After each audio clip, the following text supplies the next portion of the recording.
Capital Improvement Program and Operations Committee meeting will now come to order. Would you please call the roll?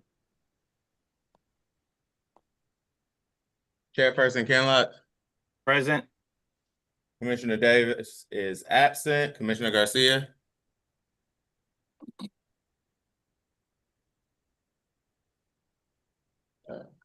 Don't think.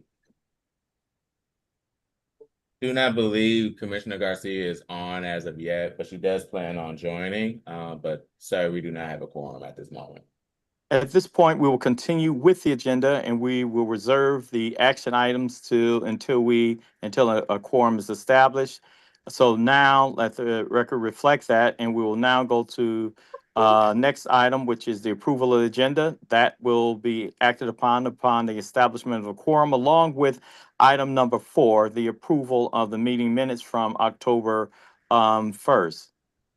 At this time, we'll go to item number 5, public participation. And at this time, I would like to ask, is there anyone, before we read the instructions to individuals who want to address the committee, are there anyone, you see any hands raised or anyone who want to address this committee? Mr. Peckinpah? Yes, good afternoon, Mr. Chair. Brian Peckinpah, Public Affairs Director for DWSD. I will read the instructions since this is the first committee of the afternoon. To make a comment. Okay. Oh, thank you. And there are hands raised, sir. To make a comment, please raise your hand by using the raise hand icon on your desktop or mobile device using the Zoom app. If you're calling into the meeting by phone, press *9 to raise your hand. During public comment, after your name is called, you will be given permission to unmute. In order to begin speaking, you will have to unmute yourself. To do so, press the unmute button, which is the microphone icon if you're online or on the Zoom app, or *6 if you're calling in.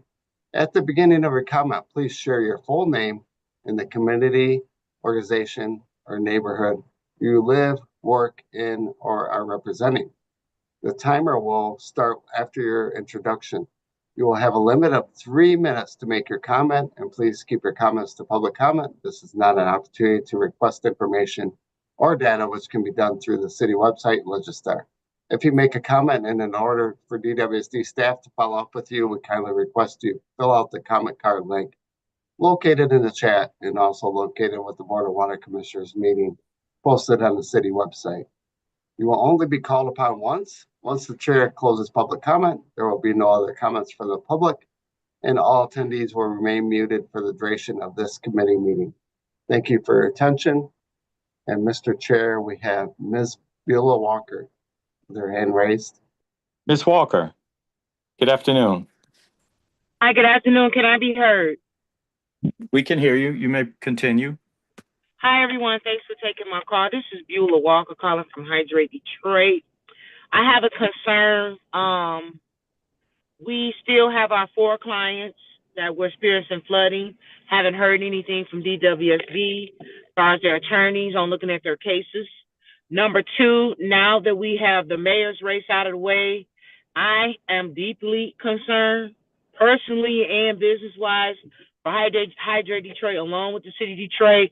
Now that we have new administration, are we going to keep Mr. Director Brown and his cabinet? Are we going to get new cabinet? Of course, I will contact the mayor-elect, Mayor Sheffield, Mayor-elect Sheffield, ask her what she's going to do, because it's imperative that we figure out what are we going to do and how are we going to go from here, because trying to get used to new people and transition into this new administration, it's going to be tough, because we don't know if this new administration may like people. We don't know if they may not like Black people. I don't know. But however, it's just a concern of mine for Director Brown and his staff. Okay, I'm going to be quiet. Bye-bye. Thank you. Okay, the next person, Mr. Peckinpah. And before I go to the next person, Mr. Chair, I would like to say that Ms. Walker, we have been in contact with those houses on Gilchrist, and we are going to be canvassing them soon. We did find out that they don't qualify for a private sewer repair program, so we're going to get them into another program, but we'll be door knocking and giving them the information on how they can get into this program. So we'll be reaching out to them this week by the end of the week. Thank you, Mr. Chair. And the next person is Ms. Howard. Ms. Howard?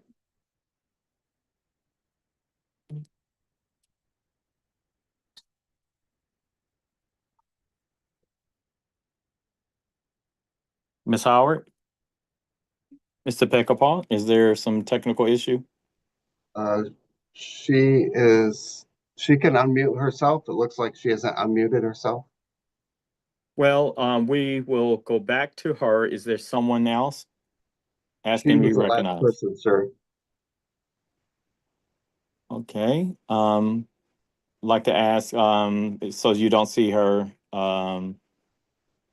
starting to speak or anything? That's right, sir. She Okay, can with unmute, but it looks like she hasn't unmuted herself. Ms. Howard? Ms. Howard? Ms. Howard? Okay, at this time, public comment, is closed. And the next item on the agenda is, communications. I see there is none. Unfinished business, there is none. Under, Commissioner Mr. Chair? Kinlaw, yes, Donald, go ahead. I know what you're gonna do. yeah, Commissioner Garcia just joined, so I do want to acknowledge her. And then also we have to go back to item 3, approval of the Okay. agenda. yes, thank you. So now we'll go back to the, item 3, the action items that, now that we have a quorum established. A motion is in order to approve the agenda. Commissioner Garcia, okay, and So move. I, yes, and I support it. Okay, all those in favor signify by saying aye. Aye. Aye. Those opposed, this item stands approved. And now we will go to item number 4, approval of the previous meeting minutes of October 1st. A motion is in order to approve the previous meeting. So move, Mr. Chair. And I support that motion. And at this time, all those in favor signify by saying aye. Aye. Aye. Those opposed, this item stands approved. We've done public participation. Let me ask you, Mr. Peckinpah, is there any indication that Ms. Howard is available? Ms. Howard? Okay, now we will go back to the order of the day, which is item number 8. Under item number 8, new business, we have future capital projects presentation. Okay, Deputy Director Smalley. Thank you, Mr. Chair. I'll wait for this to get into presentation mode then.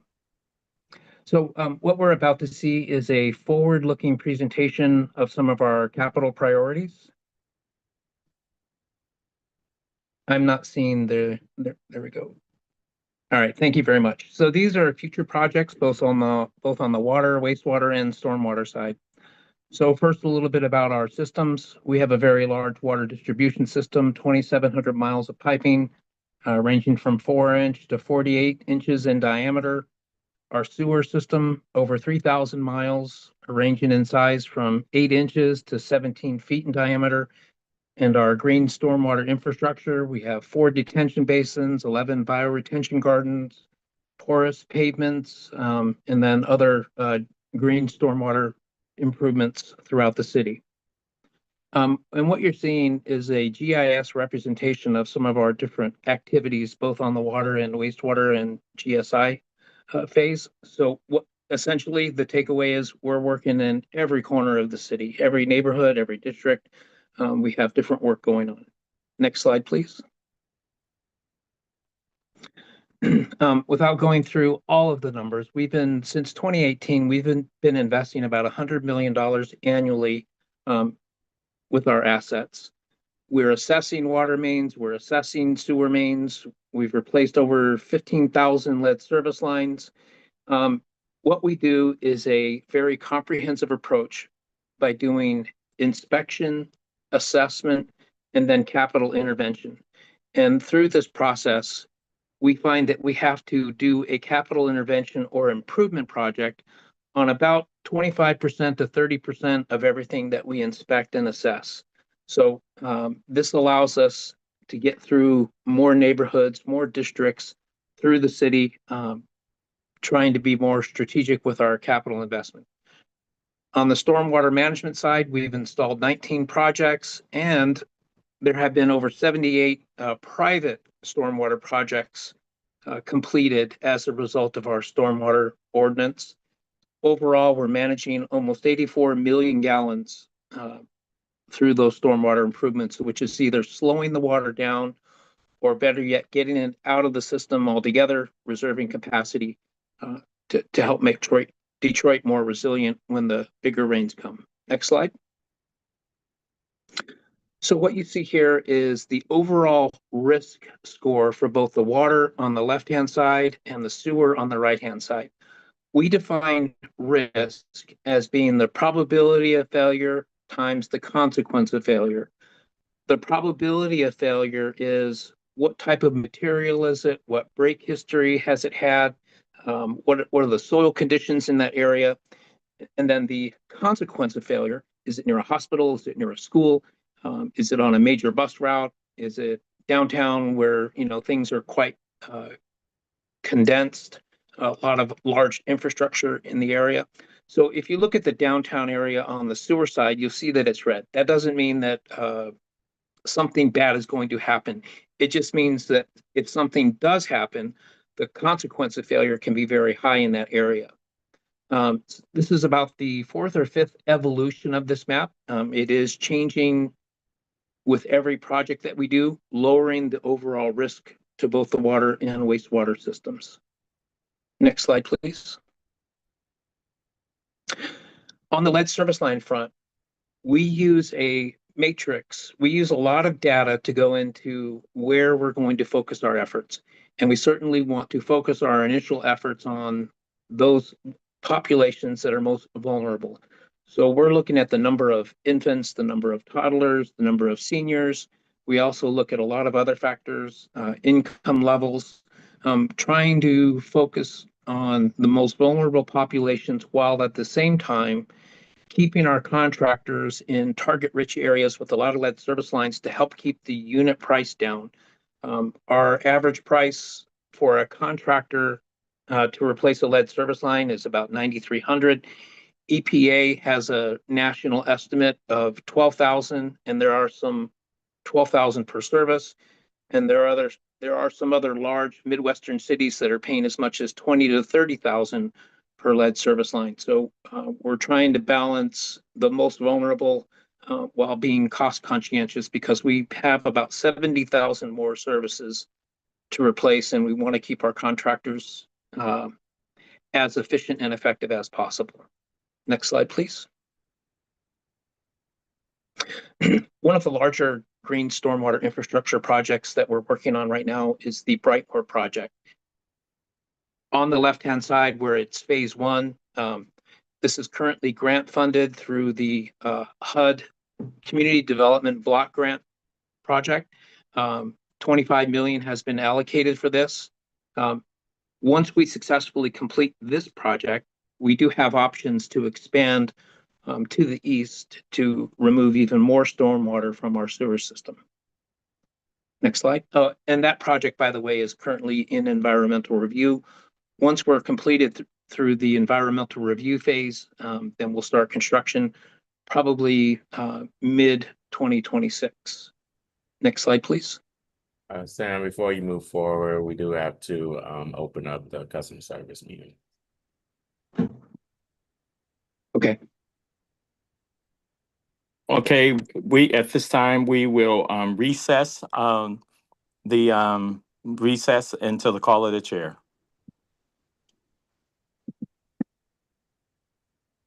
Noon. I'd like to call the Customer Service Committee meeting to order. And ask for a roll call, please. Chairperson Blackman. Yes, I will recess this meeting until the call of the chair. No. Thank you.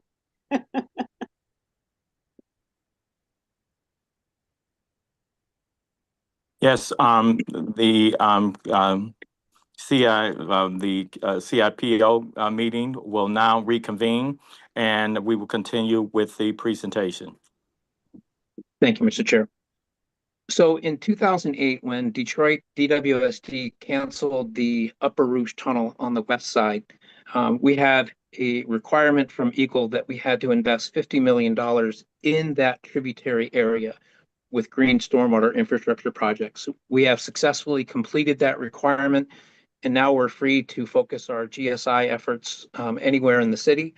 One of the larger projects that we're currently studying is on the east side, looking to replicate something similar to what we have going on over in Brightmoor, something that we've done successfully at the Far West project over on West Warren. So this is the east side study. Everything is still very much in concept right now, but we are providing the community options that we can implement. And this is just one of several options that we're discussing with the residents in this area, is something of a stream that would be filled during a larger storm event.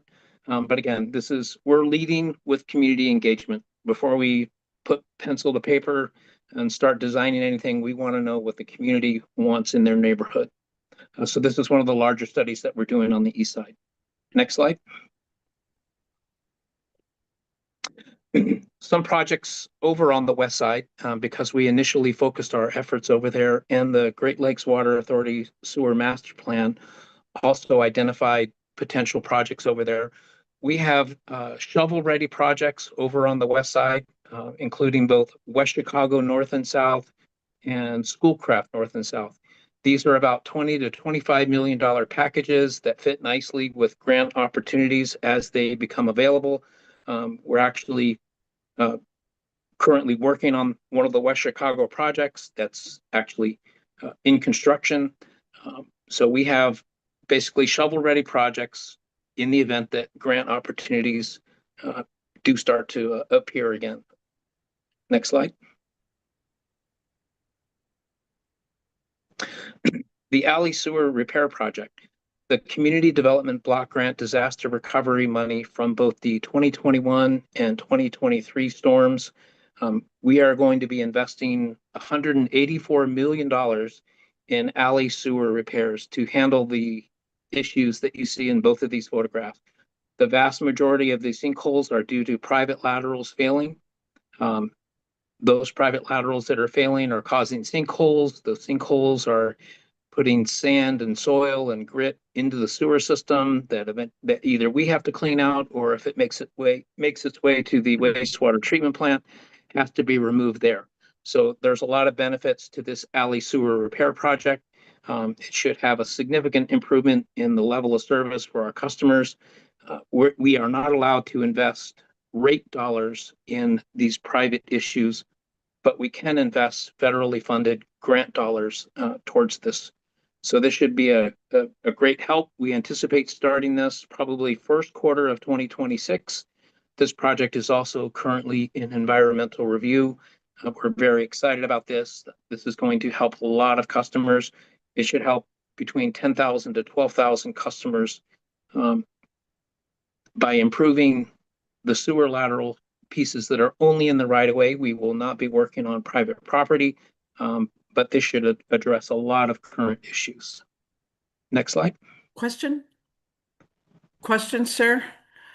Yes, I have a question, Sam. Is there, because we're talking about alleys that aren't used anymore, like, to pick up garbage and all of that.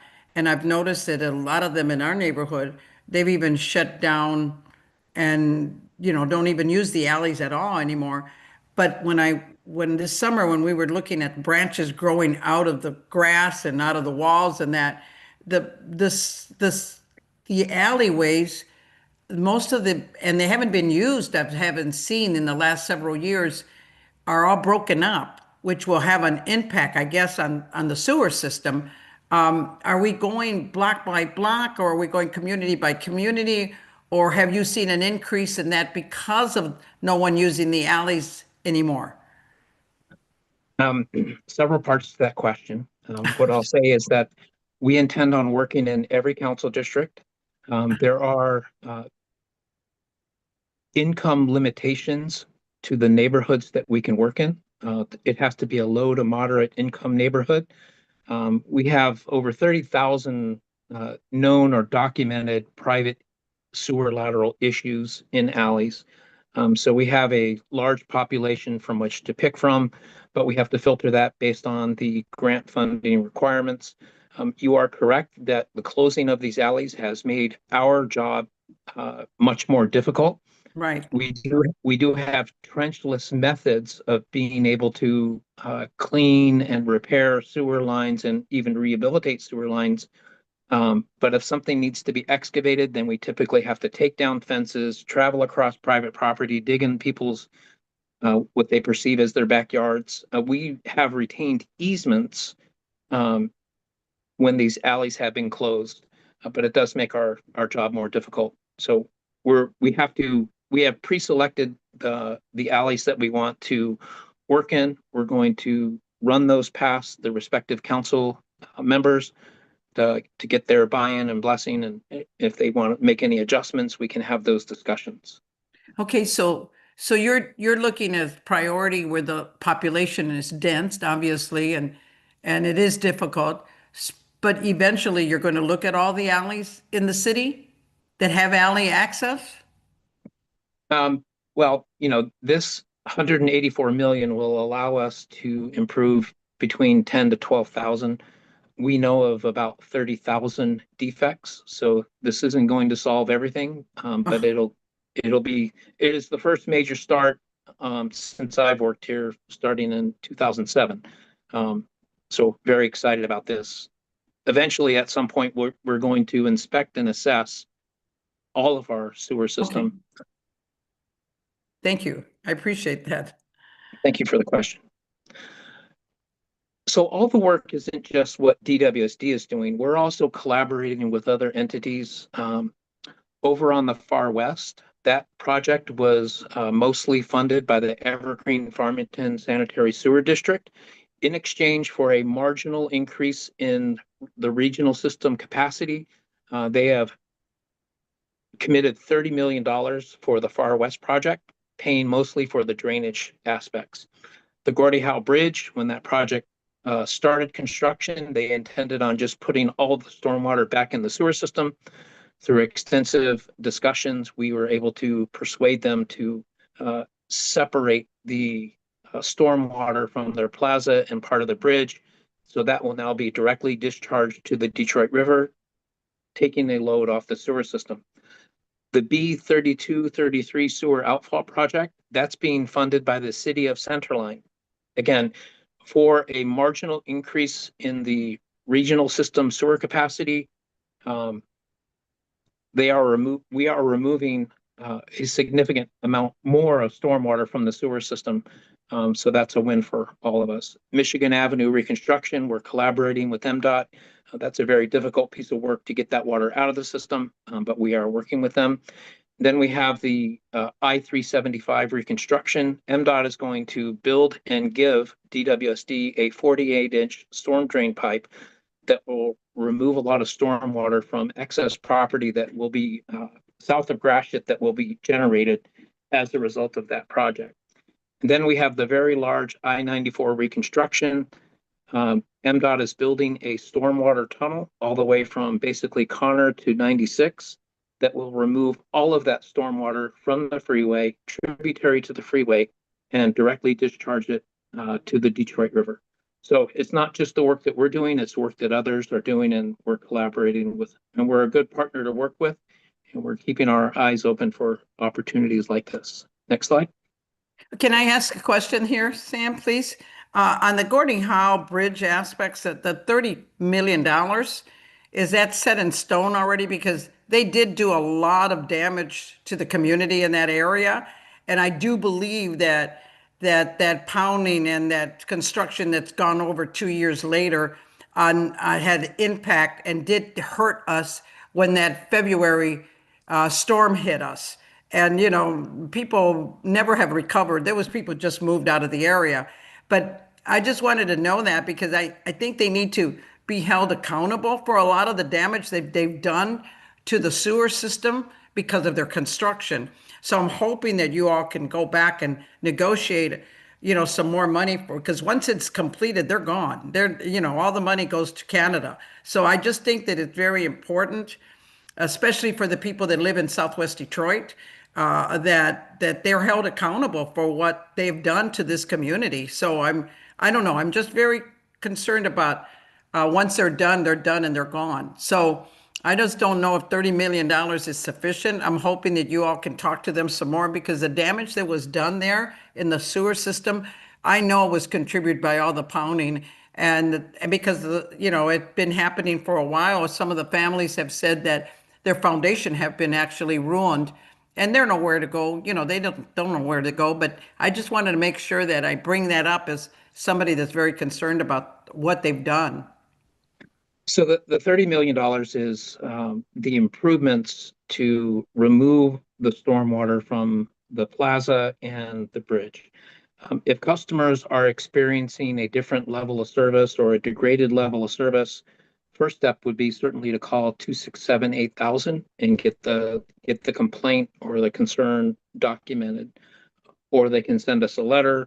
But we need to have those issues documented. And the 30 million is just for those improvements. There are processes by which customers can file claims. The project is fully bonded and insured. And we'd be happy to help our customers if they can provide either documentation or at the very least give us a call and put us on notice that, hey, I have a concern, this didn't used to happen, or there's cracks, or whatever the case may be, but they have to get it documented. Okay, we'll get that information out. Thank you. Thank you. Next slide. So happy to answer any other questions that there may be, but again, this is just a look of things that we're doing looking forward on both the water, wastewater, and green stormwater infrastructure basis. Okay, I'd like to ask, are there any questions, any additional questions, Commissioner Garcia or any other commissioner that may be joining this meeting? There being none, okay, thank you Thank you, for Mr. that Chair. presentation. We will now go to the next item on the agenda, which is the planning calendar, which is the future capital projects. And we will go to item 10, other matters. I know of none, and the next meeting will be December 3rd, 2025, meeting of this committee. And at this time, I'd like to entertain a motion to adjourn. So move, sir. Supported. Okay, all those in favor signify by saying aye. Aye. Aye. Those opposed? The meeting stands adjourned. Thank you. Thank you. We will now reconvene the Customer Service Committee meeting. I do believe we had done the roll call. Have we done the roll call? No. Roll call. Mr. Secretary. Mr. Riggs. Chairperson Blackman, Present. Detroit. Commissioner Garcia, Present. and Arizona. Commissioner Forte is absent, but we do have a quorum, ma'am. So thank you very much. We will move on now to the approval of the agenda. Is there a motion? So move, Madam Chair. Yes. All right, I would support that. All those in favor of approving the agenda, please say aye. Aye. Opposed, nay. Motion carried. Next item is the approval of the minutes of October 1, 2025. Madam Member Garcia. So move, Madam Chair. I will support that. Any discussion on the minutes? Hearing none. All those in favor, please say aye. Aye. Opposed, nay. Motion carried. Next item is public participation. Mr. Peckinpah, is there anyone who has indicated an interest to speak before this committee? Yes, Madam Chair, good afternoon. Good afternoon. We do have some hands raised, and we ask that those others who want to participate in public comment, please raise your hand now so you can be acknowledged. The first person, Madam Chair, is Cecily McClellan. McClellan, a pleasure. Please state your concern. Yes, Cecily McClellan. And I'm calling in regards to, the fact that now there's no more enrollment into the Detroit Lifeline H2O program. And we are receiving increased calls in persons that, one, need assistance. And the other is that they are concerned about shut off. And we also have residents that have been shut off. we're very much concerned about those persons that have been shut off and whether or not there will be any program that these clients will be able to participate in outside of the Easy Pay program. We're getting quite a few concerns that there are many residents that are not able to maintain the monthly payments with their current bill. And so it just begs the need for a water affordability program. So we're asking that there be a lot of consideration given to there be funds being allocated or some resources being set aside that these residents can have access to clean, safe, and affordable water.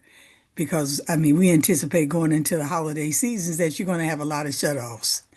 And my final, well, more of an inquiry is there information that we can get in terms of the number of shutoffs and how these shutoffs are occurring? Thank you very much. Before I go to the next person, let me understand what you mean by the number of shutoffs. Yes, I mean the number of shutoffs. I mean, how many shutoffs is the water department conducting on a weekly basis?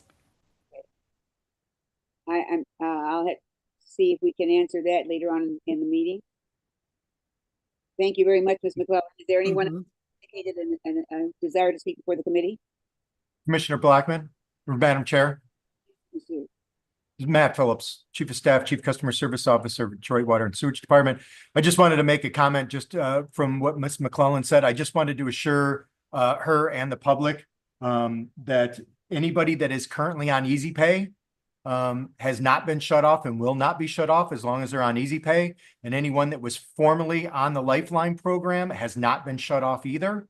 Those are all steps that the director has taken to ensure that individuals that were in that situation or were in those programs or on those programs are protected until the new program starts.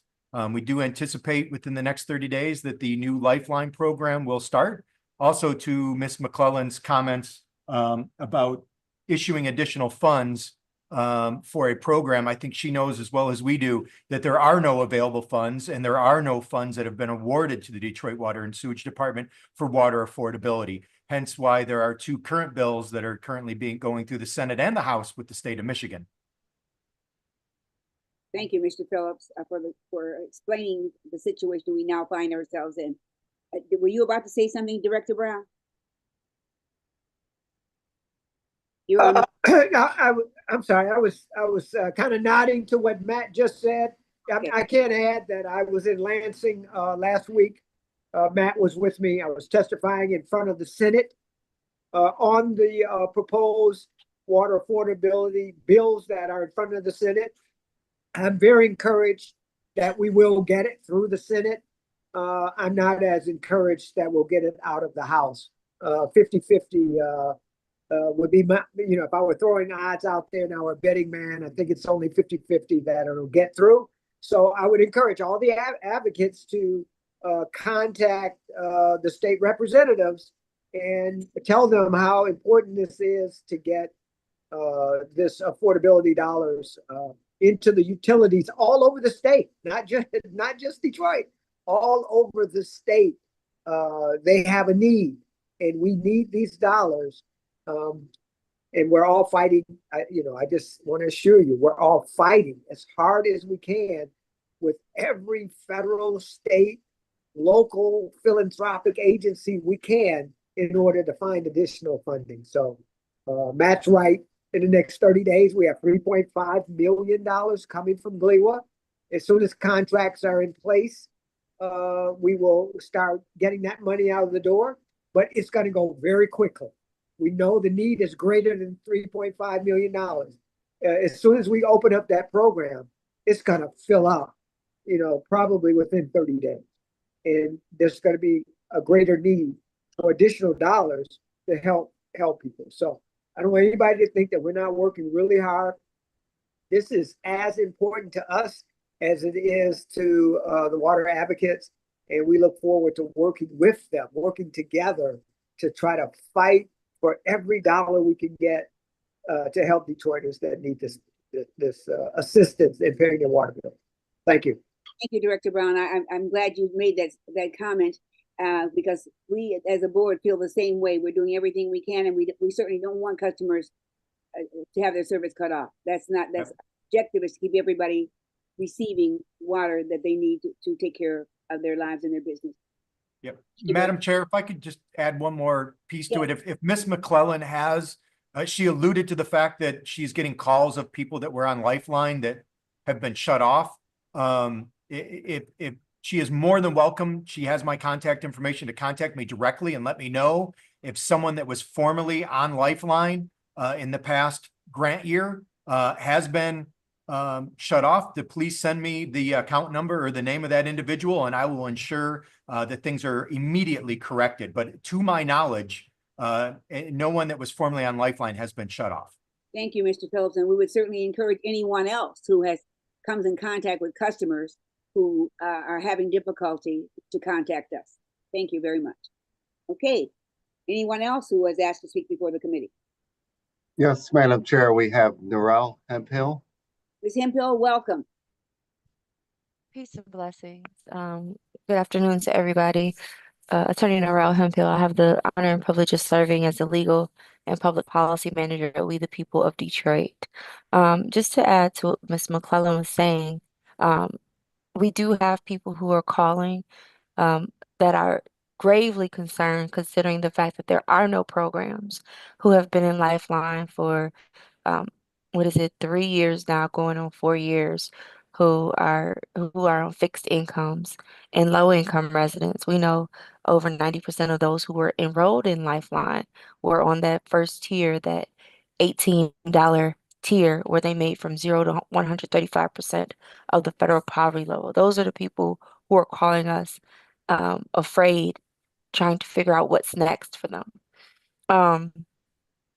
One of the key components of this new Lifeline H2O program that we're concerned about is the fact that residents have to have a zero balance. So while Easy Pay is a good tool for debt collection, or those who may want to spread out their payments over 36 months, is not a good tool for low-income residents who were in Lifeline, who are kind of like now in this program twilight period, where there is no program, there are no protections, and they're having to now, after nearly 4 years, pay a regular water bill, and then for them to re-enroll into the new Lifeline H2O plan, have a zero balance. That's a very scary place for them to be. So those are the stories that we're lifting when we talk about what residents are experiencing. And then also with the bills that are in the legislature, the affordable water now, we would like to invite DWSD as the third largest water utility in the nation to really support the House bills. We know that the House bills are true water affordability. You said that you need all the tools. You said that you need all the help you can get. Well, this is a bill package that has been duly and fully introduced. And it would be, remarkable to have our water utility support that. It's just all hands, many hands make light work. So we do need DWSD and you, Director Brown, and the commissioners here to support that. And if you have questions about it, definitely ask us. But we believe that there are aspects of that that are really great for Detroiters. The whole entire package is great. There are aspects that you've brought up that where you're counter that do not exist, right? So I think a deeper conversation needs to be had, and we know that would be good not only for the residents of Detroit, but also for the water utility and for true water affordability. Thank you. Thank you very much. Madam Chair? Yes, I was just going to ask you, Director Brown, I think you commented on this before, so would you please? Yeah, I'd love to. First of all, 2 points. We have $3.5 million that will service 5,000 residents, approximately. If we go back and say that we're going to pay off their arrears a second time after we've done it once, we will not be able to service 5,000 households. will be able to service less than half of that. So a decision had to be made. How can we service the most people that are in need with $3.5 million? And if we use the money to pay off arrears, that is great for DWSD. The money goes directly to the bottom line of our budget. That is great for me, but it is not great for residents. We want to be able to service as many as we can with the dollars that are available. That's why we changed the program to not allow folks into the program where we've paid the bill off once, and now that we're being asked to pay it off a second time. That's one point. Number two, she's absolutely right. There are two sets of bills going through Lansing right now. One that I support, one that I do not. The one that I do not support hasn't been fully fleshed out yet. I haven't been able to read all 4 sections of that bill. But the section that I have read says that a utility in Michigan, and there are more than 5,000 of them, will not be able to use shutoffs as a tool for collection. Now, no matter how I feel about that, that will not get through Lansing. You will not get that bill if you put a clause in it that says there will be no shutoffs. You just won't. The 5,000 other utilities use that as a tool to be able to collect. What do I do with a customer that earns $150,000 a year but doesn't pay his bill if you've created a law that says I can't shut them off? I mean, it's just not reasonable. So I'm more than willing to sit down with the writers of that bill, have my staff, as my staff is right now. I've got lawyers right now at this very moment working on national legislation at the federal level to try to get some permanent funding.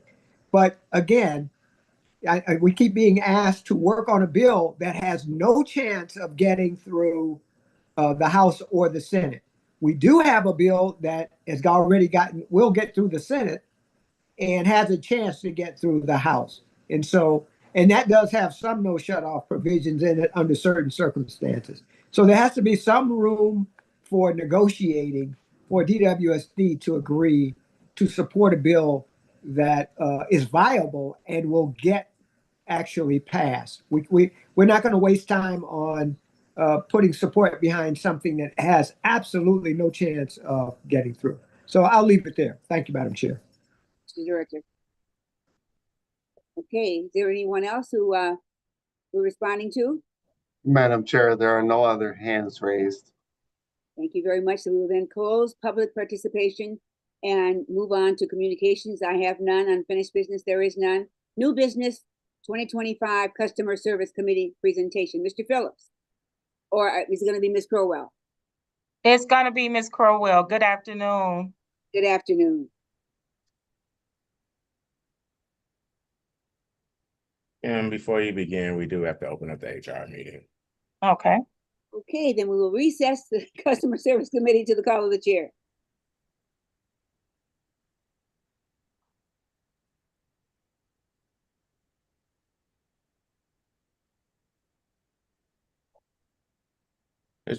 Commissioner Blackman,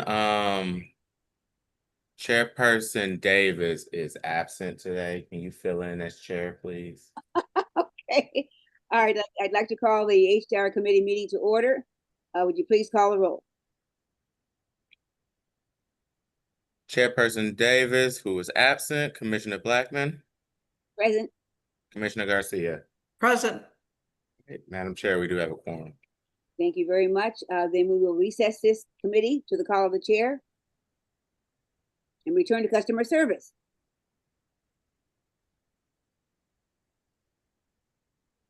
And we were about to have Ms. Crowell start her presentation. Thank you. Thank you. Okay. Good afternoon, commissioners. My name is Kimberly Crowell. I'm the customer service manager at the Detroit Water and Sewage Department. Next slide, please. During the month of October, we received over 52,500 calls and we responded to close to 7,200 email inquiries That equals about a little bit over 59,700 customer touch points. We averaged about 2,596 customer interactions per day compared to our 1,400 contacts that we are currently budgeted for. With our customer service calls, our emails, and our self-service interactions, we had about over 144,500 total interactions for the month. Our customer, that's about an 85% increase over our expected daily volume. Next slide. Our average speed of answer for the month of October was 8 minutes and 36 seconds, which is a reduction of 3 minutes from the previous month. So I do want to congratulate the team on that. Our emergency line, our average speed of answer was 3 minutes, 51 seconds, and our non-emergency line was 9 minutes and 49 seconds. We still remain strong with our customer satisfaction score at 83%. And our first call resolution did go up by 1%. Last month it was 72%. In September it was 72%. The month of October it went up by 1% to 73%. We are still remaining strong. We are meeting our customer satisfaction goal. We have exceeded that goal for 26 straight months. And our first call resolution goal, we've exceeded that for 6 straight months. So again, kudos to the team. This slide here, it just gives us a 6-month, it gives us a look over our performance over the last 6 months. Again, we were over forecast by 85%. And I also would like to point out that during the month of October, we did meet our KPIs for our average talk time, our hold time, and our after call work, and our abandoned calls. And again, this really shows that our customer service agents are doing an excellent job in resolving our customers' concerns. So, well, let me ask if there are any questions or comments from commissioners. From Commissioner Garcia? Nope. Thank you. Next slide.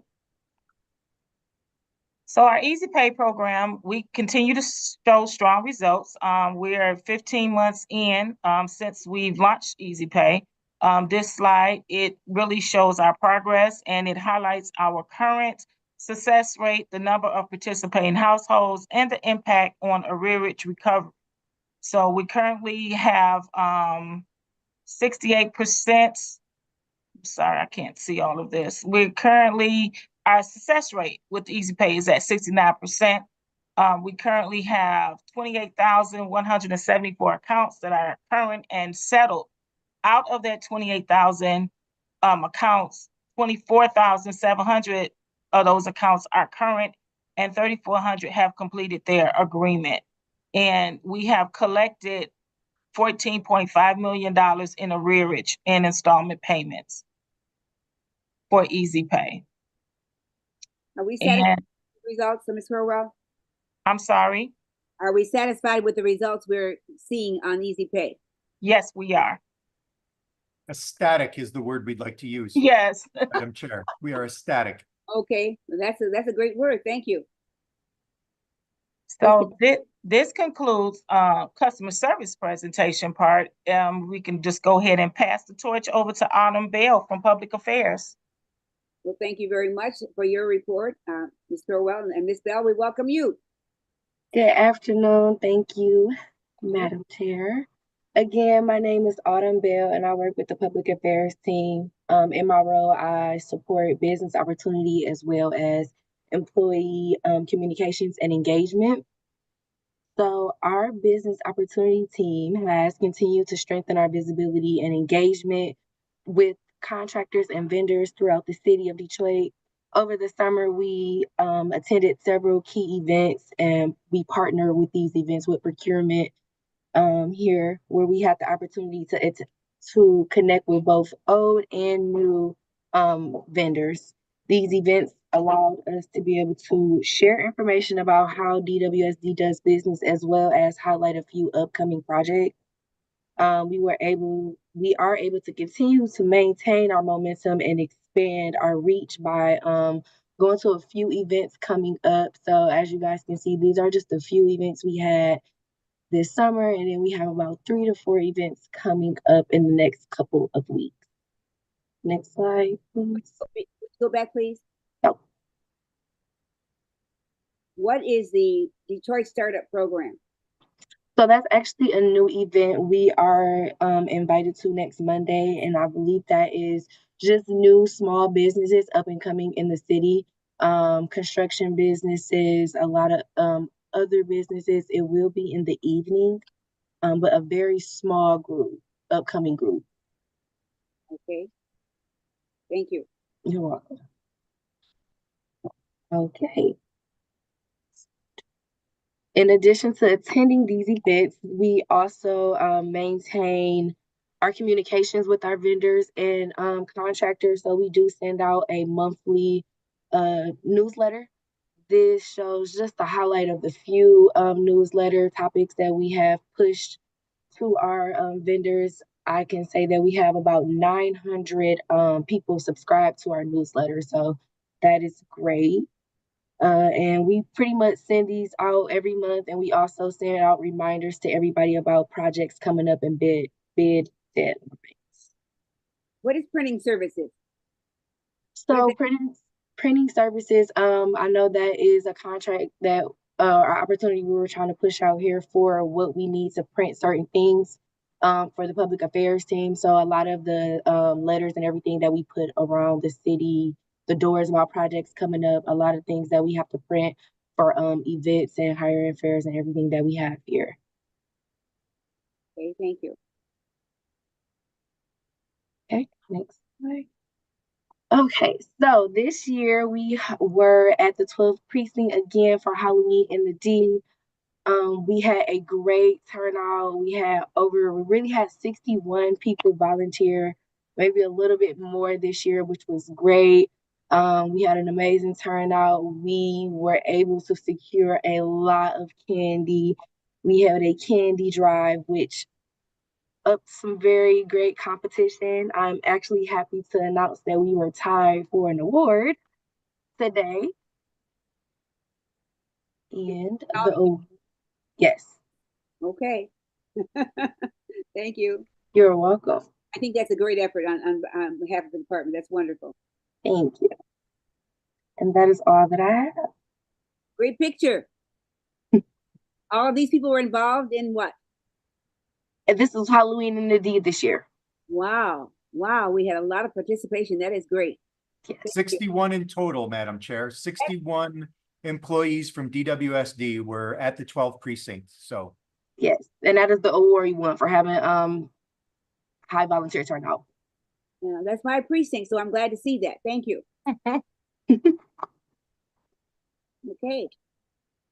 Oh, fantastic with pictures. That is, Madam Chair, that is so great, especially right now where we have seen so many people just getting essentials, their bread, their eggs, and they can't afford to buy candy for their children. And I think that this was one heck of a party that you guys all put in and everybody participated. And the atmosphere it creates in the community from our department workers is tremendous. yeah, Madam Chair, we had 61 volunteers from DWSD staff that came out to pass out the candy and dress up. One of our staff members from customer service is a professional DJ. He brought all of his equipment out to the parking lot, so we had loud music. People were dancing. That is Erica, so wonderful. Yeah, Erica Mia from our operations department, she really put in a ton of work to get candy. She had nearly her group alone that's under her. They brought in almost 2,400 pounds of candy for the kids. It was just absolutely amazing at the participation this year. We had a big tunnel set up for the kids to walk through, kind of like a friendly haunted house in a way. So, I mean, it was just, you could see by the pictures of how the kids were lined up down 7 Mile waiting to get in. It was just absolutely fantastic. So that speaks well for the commitment of our employees and their dedication to the community. So thank you so very much. Thank you. Yeah. all right, that's it. Okay. Madam Chair, we're all set from customer service from any other communications. All right, then, planning calendar shows the next, item will be business opportunity. Is that correct? We just completed business opportunity, Madam Chair. I thought. We're gonna take December off. How's that? Oh, how nice. Okay. Are there any other matters to come before this committee? Seeing none, our next meeting then is the same as every other committee, December 3rd. The chair will ask for a motion for adjournment. Commissioner Garcia. Okay, so move, Madam Chair. All right, supported, and this meeting stands adjourned. Thank you very much. Thank you.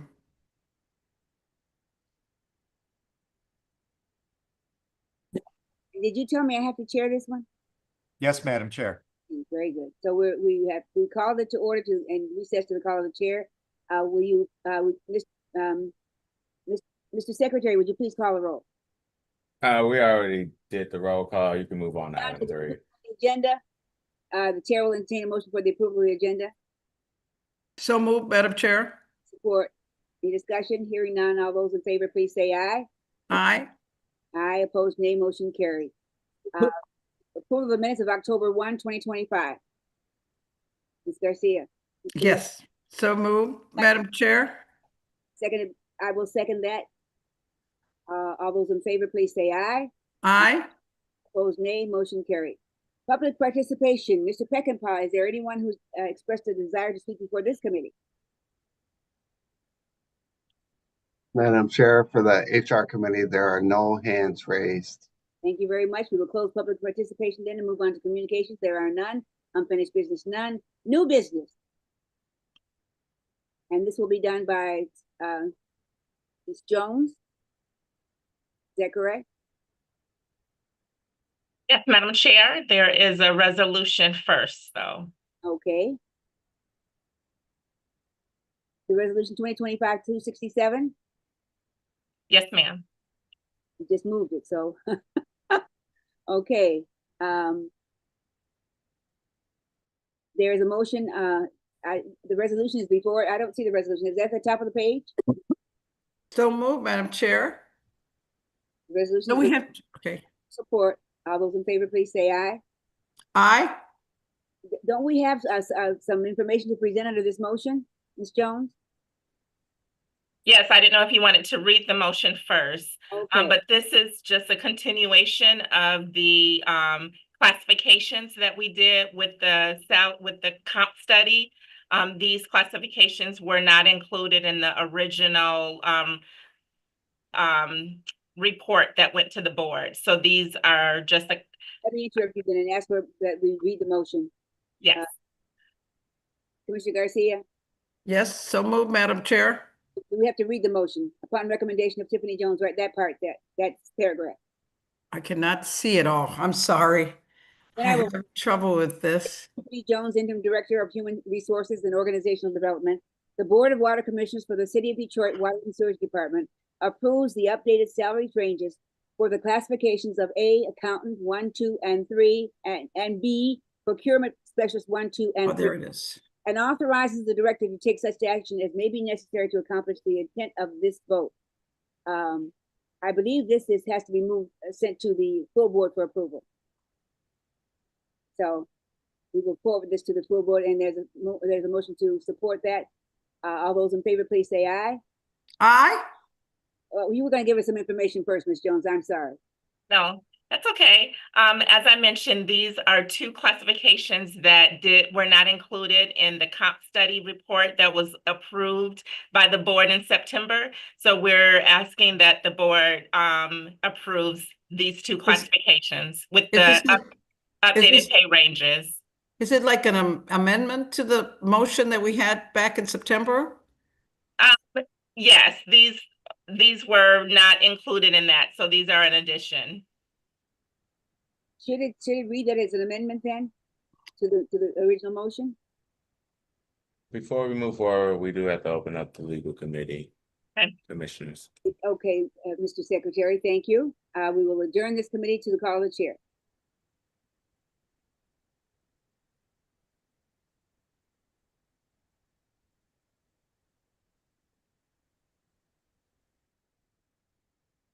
Commissioner,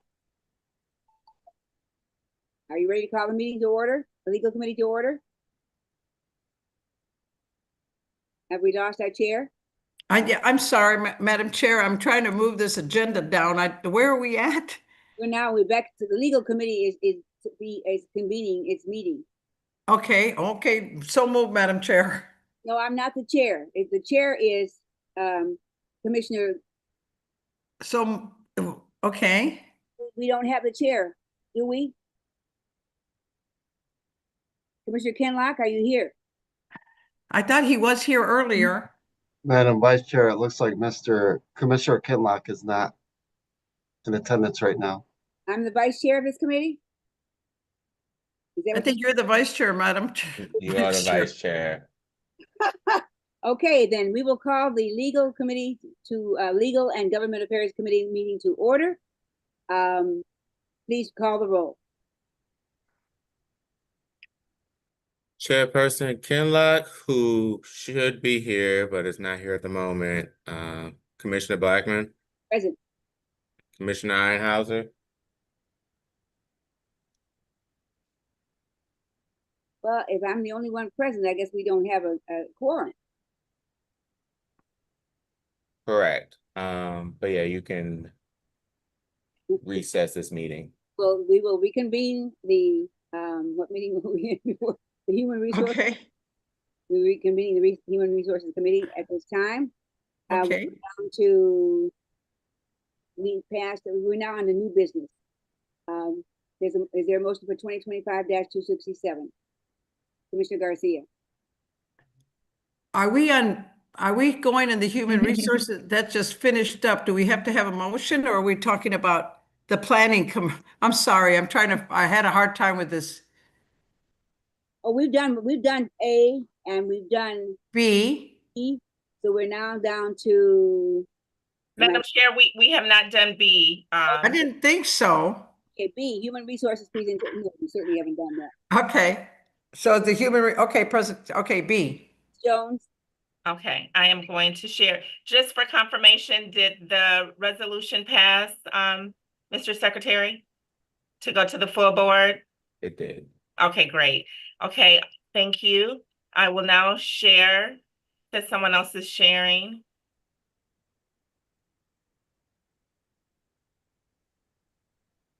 All righty, please let me know once you see the screen. I can see this part. Awesome. Good afternoon, Commissioners. Tiffany Jones, Interim HR and Organizational Development Director, and it's my pleasure to bring you metrics for October 2025. Currently, we have 672 employees, and this slide before you indicates the breakdown by demographics for the month of October.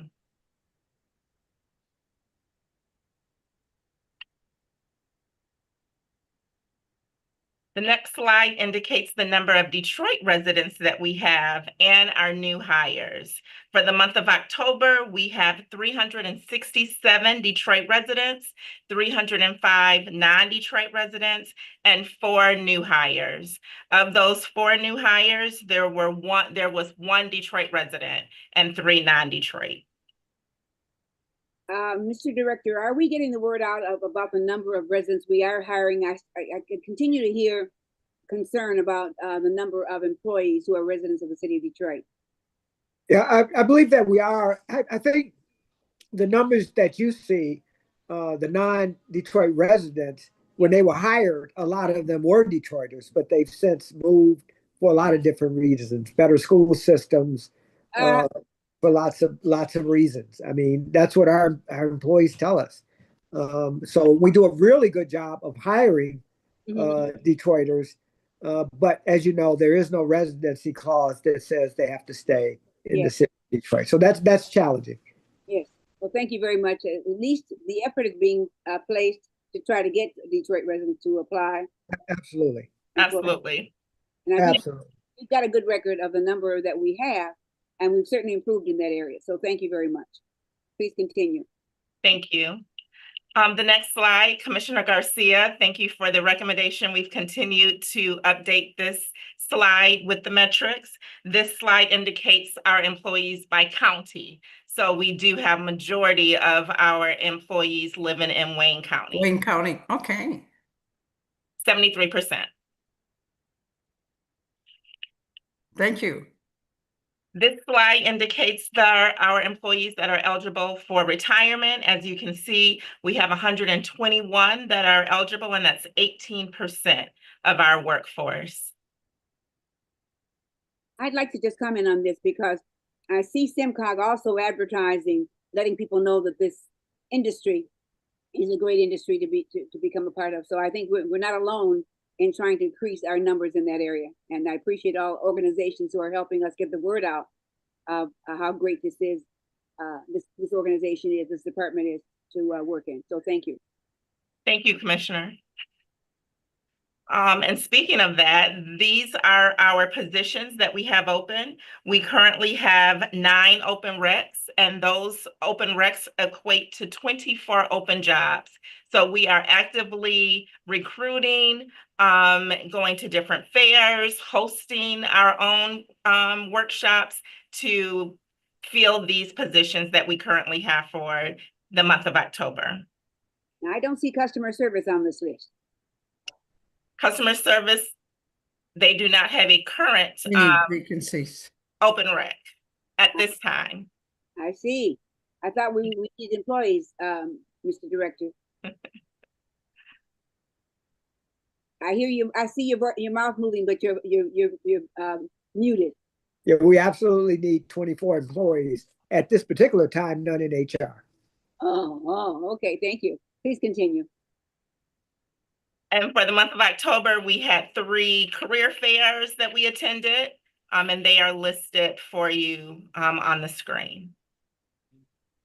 You have 2 that you've attended, one that you're going to attend, right? One was October 25th. We just didn't have the number of attendees that that attended. We're still following up to get the details of the event. Okay, thank you very much. You're welcome. And now, due to the planning calendar, I would like to take just a few minutes to highlight our goal setting process, which has been completed. So this process allows all managers and supervisors the opportunity to reset and collaborate the expectations of all of our employees. So every employee will sit down with their manager, and together, they work through 3 goals, a minimum of 3, a max of 5. They relate those goals with metrics, and they use the SMART method, which is specific, measurable, attainable, realistic, and time-bound. So these goals can be adjusted throughout the year, and they are used now in UltiPro, and I'll explain that in the next slide. But we, at this time, we're going through all of our employees and having them set goals for themselves for the new fiscal year. So what's new in this process? As I mentioned, all of the evaluations are now in UltiPro. So instead of putting it on paper, we now input it on electronic software. So both the supervisor and the employee can stay on the same page throughout the entire year. You can see it in UltiPro, and so we don't have to keep up with electric copies or hard copies anymore. So that was very a new idea and a new shift for us, but all of our employees now have goals within their UltiPro account. Ms. Jones, before you leave this slide. Yes. Are comments made throughout the year about performance, or do they just wait till the performance evaluations are due? Absolutely. We encourage that there should be continuous communication between supervisor and manager, that they should not be surprised at the end of the year when they come to their evaluation, that there should be constant feedback and evaluation throughout the entire year. Are there suggested timelines for the interim feedback? Not mandated timeframes, but we always recommend quarterly. We encourage our team leaders and team managers to have weekly, bi-weekly meetings, team meetings. So it's at those times that we encourage them to have an open door policy that they can provide feedback anytime, and do not have to wait for an official formal evaluation process. Thank you. That's very good. Thanks so much. My pleasure. Any questions? And just the last few slides are where it is screenshots of the UltiPro. So before you see where managers and supervisors can find their evaluations of all of their employees. They go to UltiPro and they select performance management. And then all of the evaluations are there. And then for the employee, they can also go on their account, log into themselves. They have to click myself and then goals, which is right under on the left-hand side, and they can see their goals as well. So as I said, this is a way to keep everything top of mind in one place. So employees won't have to worry about losing it or keeping up with a hard copy or electronic file in their files. Excellent. Thank you. And that is the planning calendar. It has not been updated. Everything is still current. And that concludes my report. Thank you very much. I don't see the agenda, so I can't say what's next. Okay. Are there any, I see no other matters to come before this committee. Chair will, and our next meeting is December 3rd, 2025. So Chair will entertain a motion to adjourn. So move, Madam Chair. So move, Madam Chair. Doesn't matter, call me anything. The meeting stands adjourned. Thank you very much. We're back on what committee now? Yes, we're back on the Legal and Government Affairs Committee. And at this time, we will now come back to order. And the first item that we will do, Mr. Secretary, we're going to just do a roll call to establish a clear record for this meeting at this time. Sure Can you thing. do the roll call again? Yes, sir. Chairperson Kenlott, Present. Commissioner Blackman, Present. and Commissioner Ironhouse, I confirm is absent, but we do have a quorum. Okay, thank you. Okay, next item on the agenda is the approval of the agenda. A motion is in order. Full approval, Mr. Chair. Support. Okay, all those in favor signify by saying aye. Aye. Those opposed, this item stands approved. Next item on the agenda is approval of the previous meeting minutes of October 1st. Motion is in order. Approval, Mr. Chair. And I support. All those in favor signify by saying aye. Aye. Those opposed, this item stands approved. And at this time, we will go to public participation. Mr. Peckinpah, you read the public participation rules of engagement earlier. And so is there anyone asking to be recognized to address this this committee? Yes, Mr. Chair, we do have D'Amico Williams. Mr. Williams, good afternoon. Hello, good afternoon. Commissioner Kinlock, how are you today? Doing fine, thank you. Good, good. D'Amico Williams, I'm the Chief Executive Director of Hydrate Detroit. We're a 501c3 water rights organization that advocates for people's water bills, including shutoffs, stopping shutoffs, and paying down whatever debt we can to help people keep their water on access to clean, affordable water. This committee, I want to address this committee. There is a concern. Robert Davis managed to get records of churches that owe money, big money to the city of Detroit, but he managed to do this in a political operative way. We're given rules not to request FOIA information, and that's been violated because you've given information to a personal citizen versus a court, an actual court, and you're required not to disclose that information. Unless if it was for purposes of collecting or putting it out in the public. I'm very, very vehemently disappointed, and I'm also questioning the legality of giving off information. If it's private, it's not public because it wasn't given to a public citizen. It was given to a citizen for political purposes only. I fear that there's interference with that, including the legal bounds of shelving information. You didn't shelve off any other churches. You didn't disclose of any other churches that owe big money to the city of Detroit that need to be collected. How much money Charles Ellis and the Straight Gate and the Bishop Marvin Winans Perfecting Church, how much do they owe in their water bills? How much does the Wayne T. Jackson Great Faith owe in their water bill? And I know it's hundreds of thousands of dollars. And the preachers of this city have already worked on a payment plan. I mean, Gary Brown is very nice to the churches, but information used as a political maneuver is wrong. It's very, I mean, I can't even request FOIA information of how many people got their water shut off and put back on. I feel like there has to be something addressed here.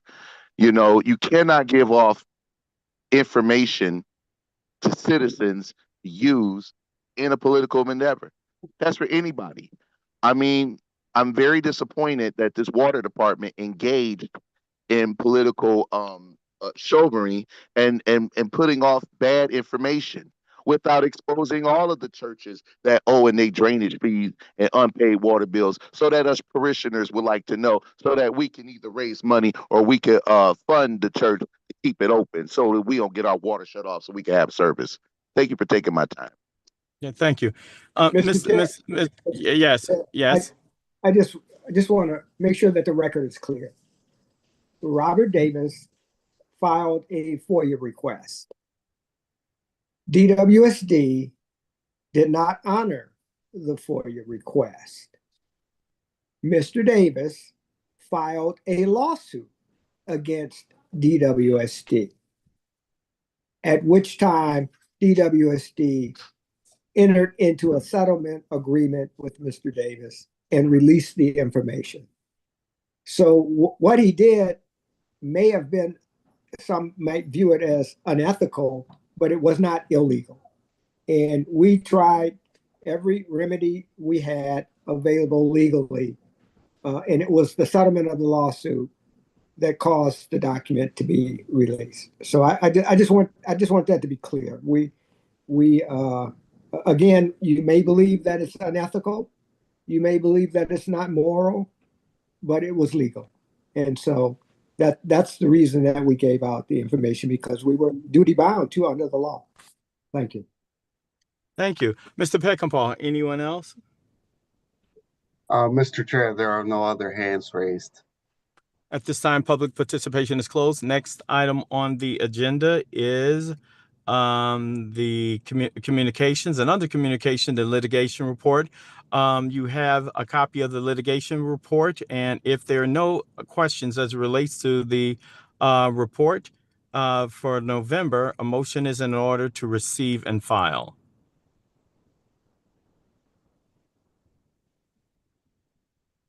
You're on mute, Ms. Blackman.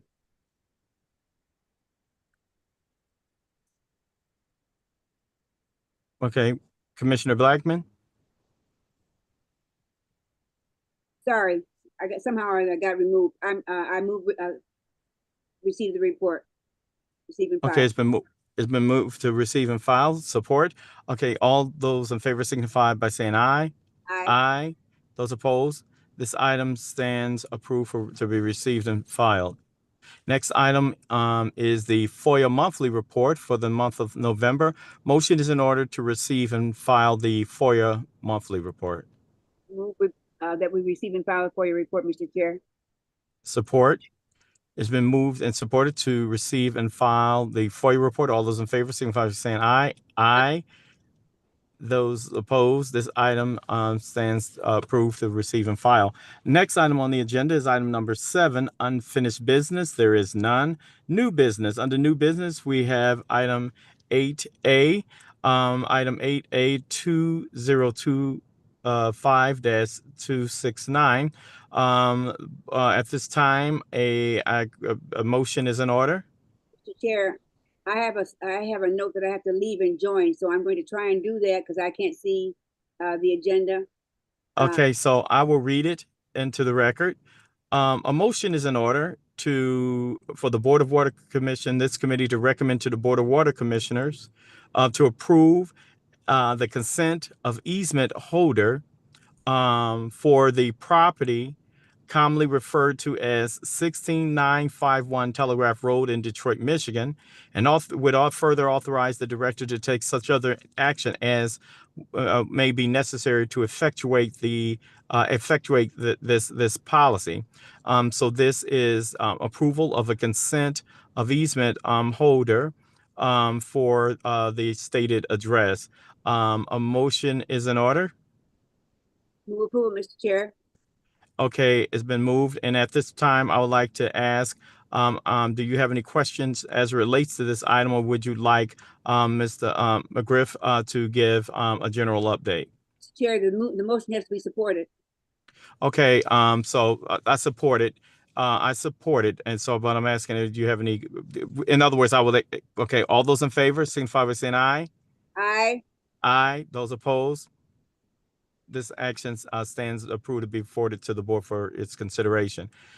And so the next item on the agenda is the planning calendar ethics refresher to be presented on November 19th, 2025. For that, I would like to invite all of the commissioners to participate in that refresher, unless that will be something that would just also go to the full board as well. But so the next item is item number 10. Other matters, I know of none. And item number 11, the next meeting will be December the 3rd, 2025. And with that, motion to adjourn is in order. Move adjournment, Mr. Chair. And I support. The meeting stands adjourned. Thank you.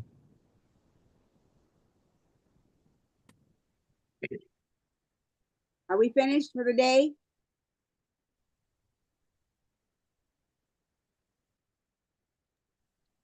I believe we are, Madam Chair. Yes, Madam Chair. Everybody have a great November. I will. My birthday's this month, so I will have a great. Oh, happy birthday. Happy birthday, Mary. Happy birthday. Happy Many birthday. more. Thank you. Thank you so much. Take care, everybody. Take care. Director, could you call me, please?